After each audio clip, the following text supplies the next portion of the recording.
Las ta teeb tipatapp. Kas ta teeb? Ta palli võtta. Aga miks üldse Estonia kutsuti korsaar?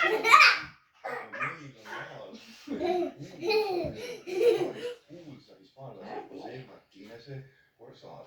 Jose on ise Pariisi ooperi balletsi staartantsija, endine staartantsija, praegune direktor. Omades sellist heast positsiooni, sellist heast rahastusest. Tuuriagent Donald Lopez, kellega aastast 2015. Hea vaadata, kui juba püsti on.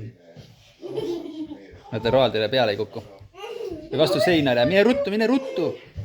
Ta läheb peaga vastu seina ju. Edel ei oska kõndida. Jaa, aga emme peab vaatama, et tita nagu vastu seina ei kuku. Sükest asja teeme. Ja sellist asja teeme ainult. Roald tule eest dissi teeb video. Juba rohkem kontrolli. Sellistki me ei tee. Tahame veel näha. Oi, sorry. See emme tegi. Sorry. Ja seal oli.